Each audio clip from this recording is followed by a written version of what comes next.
Assalamualaikum warahmatullahi wabarakatuh. Perkenalkan, nama saya Gustia Wahyuni. Di sini saya akan membacakan dan menafsirkan surat At-Taubah ayat 34 sampai 35.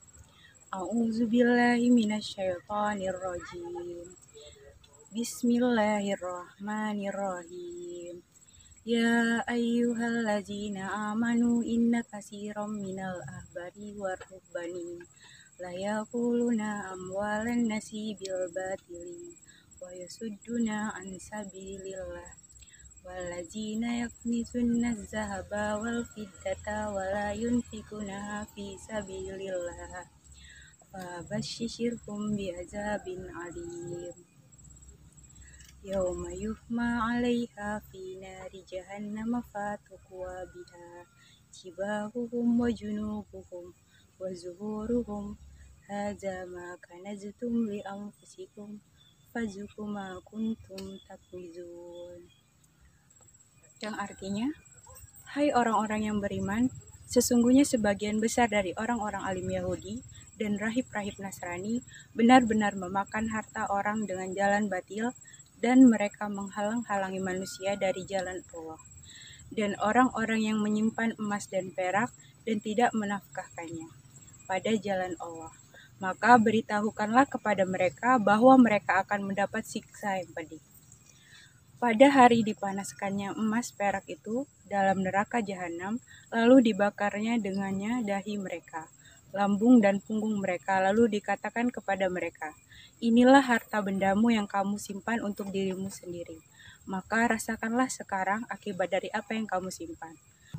Selanjutnya saya akan menjelaskan tafsir dari surat At-Taubah ayat 34 sampai 35. Berikut tafsirannya. Setelah ayat sebelumnya menerangkan tentang ketidaksukaan kaum musyrik dan ahli kitab terhadap tersebarnya Islam, maka ayat ini menginformasikan perilaku buruk sebagian pemimpin ahli kitab yang menyimpang.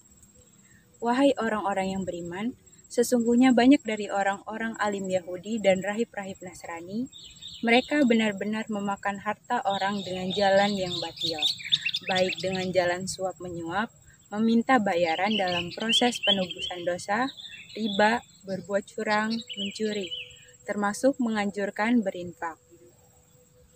Namun untuk kesejahteraan dirinya sendiri, dan mereka juga menghalang-halangi manusia dari mengikuti jalan Allah, yakni agama Islam, melalui berbagai macam cara seperti menciptakan kebohongan terhadap Islam, menumbuhkan keraguan terhadap Al-Quran, dan mencela pribadi Rasulullah yang agung. Padahal, kerusakan akhlak pemikiran dan akidah seseorang tokoh atau pemimpin agama adalah sangat membahayakan bagi kehidupan umat manusia yang dipimpinnya. Dan di samping itu, mereka juga termasuk orang-orang yang suka menyimpan emas dan perak, yakni menumpuk-numpukan harta dan tidak menginfakkannya di jalan Allah. Bahkan cenderung serakah dan kikir terhadap mereka itu, maka berikanlah kabar gembira kepada mereka, sebagai bentuk ejekan sekaligus celaan, bahwa mereka yang akan mendapat azab yang pedih di akhir kelak. Pada ayat 35 surat At-Taubah, ayat ini menjelaskan azab yang diancamkan kepada para pemimpin ahli kitab dan siapa saja yang kikir sebagaimana mereka. Ingatlah pada hari ketika emas dan perak dipanaskan dalam neraka jahanam, lalu dengan itu disetrika dahi, lambung, dan punggung mereka, yakni orang-orang kaya yang tidak dermawan.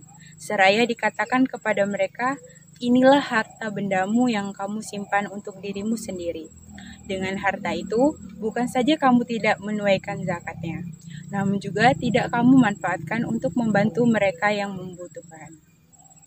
Maka rasakanlah akibat dari apa yang kamu simpan itu. Ancaman ini berlaku umum, yaitu ditujukan kepada siapa saja yang dikaruniai harta banyak namun kikir.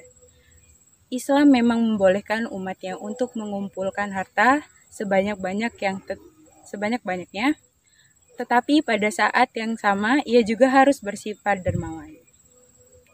Mungkin itu saja yang dapat saya sampaikan.